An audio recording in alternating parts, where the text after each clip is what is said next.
G'day guys, welcome back to the channel. Welcome to my NRL State of Origin Game 3 predictions video. Obviously, the series is over. Queensland got the dub 2-0 at the moment. New South Wales playing for a lot of pride, and Queensland obviously hunting for the whitewash. So it's going to be a great game on Wednesday night. I will be there. I will be there with my dad. Dad back in the vlog. I think the last vlog he was in, besides the Mariners, was against the Penrith Panthers last year. So Dad back in the vlog. Obviously game 1, the Maroons 26-18 over the Blues at Adelaide Oval. Game 2 got the job done 32-6 at Suncorp. Game 3, different story, Accor Stadium. Let's speak about my analysis of the game before I get into my tip.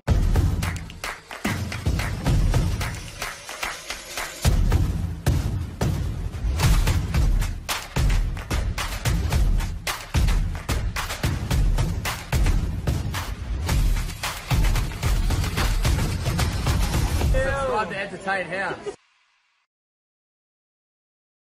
Alright, so Wednesday night at 8:30, almost at 8:30, but it is 8:05. I do apologise there. It is the Blues and the Maroons. Let's have a look at these teams because we have a lot to get through now. As for the Blues, lots of outs. Jarome Luai dropped, Hudson Young overlooked, Junior Paulo out, Payne Haas out, not dropped but just out for this one.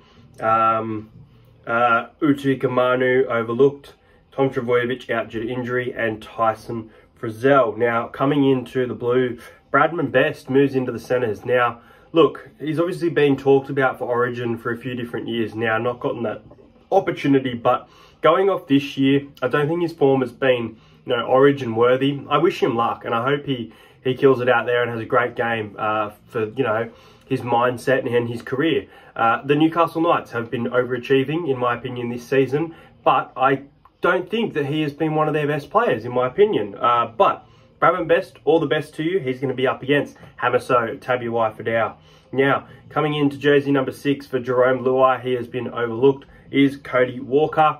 So Cody Walker and Mitchell Moses in the half for the Blues. Jake Trbojevic returning to the Origin Arena. He had a nice game for Manly the other day. I'm trying to remember their opponent. I almost said the Raiders, but it was the Roosters. I knew there was an R in that one.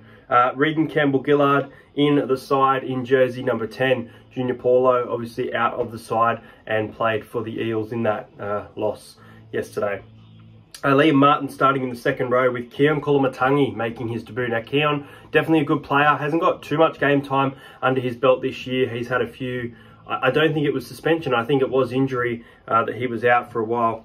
And then Cameron Murray moving to lock with Isaiah Yeo dropping to the bench. Jacob Saifiti, Reece Robson and Clint Gutherson making the Blues in jersey number 17. Now, 18th man is Scott Drinkwater. I personally would have had Scott Drinkwater in jersey number 17. Well, you know what? Honestly, the thing about the Blues is I don't think there's enough size about it. This bench needs more size. Now, they've got Spencer Leniu in jersey number 19. Could be a late change, but that would probably push Gutherson out, who's missed the Eels game yesterday. So if Gutho plays, he probably only gets, under 10 minutes. I think 6-7 minutes, because where are you going to play him? But anyway, let's move on to the Maroons side. Now, as for the Maroon, AJ Brimson at fullback with Reece Walsh facing suspension for this game. Setters stay the same, halves stay the same. Basically, some changes coming in onto the bench. Corey Horsburgh coming into jersey number 17 for his Maroons debut, and he's really looking forward to it. So hopefully he can, provide some spark off the bench, and hopefully he gets some big minutes. But I feel like the minutes will probably be small with this winning combination that has been going. Lindsay Collins in jersey number 15 potentially could start. They've had these changes where they've started and the bench and put the players in the starting jerseys. It's been happening throughout the series.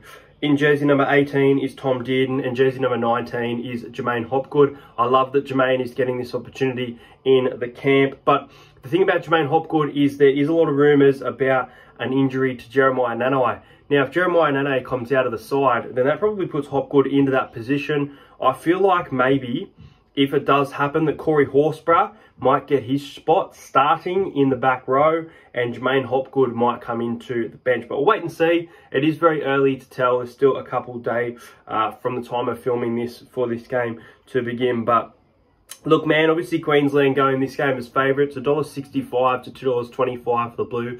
And I just can't help but think back to 2021 where, you know, New South Wales won 50-6 and then I think they went 26-0 in the next game. They looked like they were just so dominant, and Queensland won game 3 just for a bit of pride. So, look, even though it is, you know, dead rubber, potential whitewash, there hasn't been a whitewash in a while. I think from memory, it was about 11 years ago.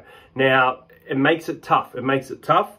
In my head, I want to go Queensland 13 plus. I just want to, you know, smash them. But I think if I'm being realistic here, I think this could be a closer game than my head thinks. So ultimately, my margin tip has changed from what I have thought going into this game.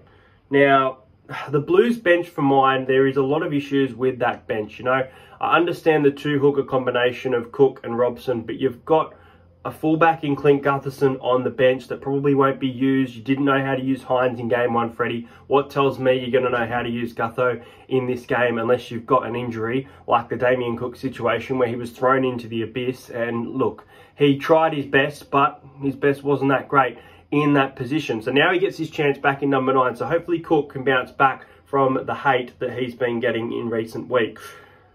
I'm going to go the Maroons here. I'm going to go the Maroons to get this whitewash. I do think we will win. I'm going to go the Maroons to win 24 points to 16. Bit of a high scoring-ish Origin game. They normally tend to be a low scoring game. And game 3 tends to be, you know, a close game as well. So, yeah, I'm going to go 24 to 16. I'm going to go Queensland by 8 points. I think that we can crack, you know, 20 points or over. I think we have some great attack, some try-scoring threats across the park.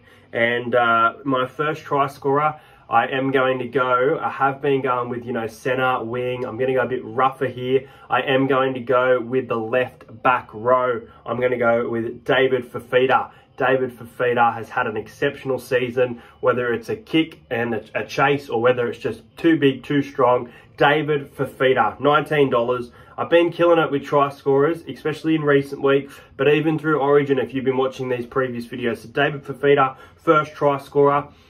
Two any times that I like Xavier Coates. He's a short price at $2.10, but I think it's a bit of value. I think they'll be getting plenty of ball to him. And then I also like $3.30. I think it is quite short. I expected about that, maybe a $3.60 mark, $3.80. But Cody Walker, I think Cody Walker getting his opportunity again. He's got a great running game about him. He's got a dummy in him.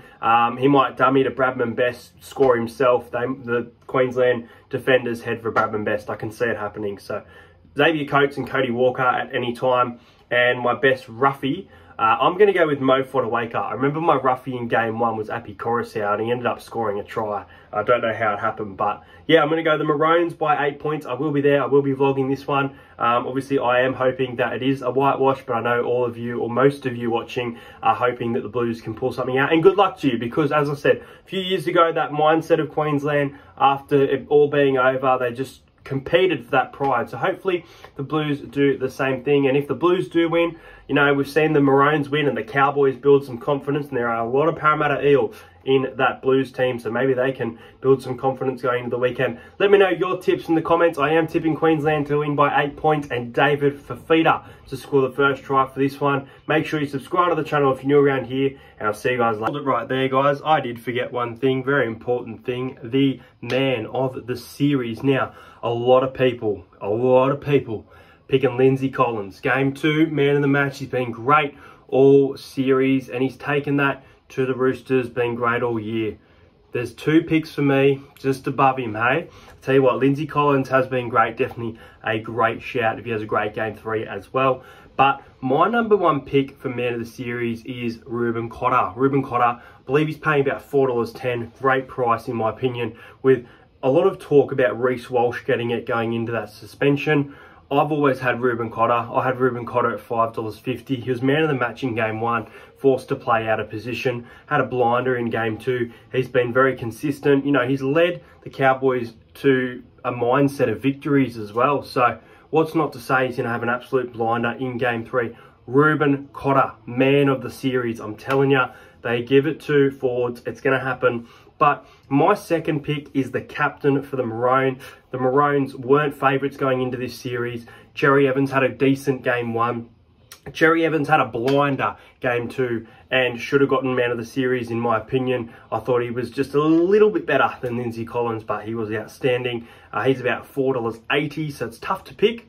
But my man of the series is Reuben Cotter.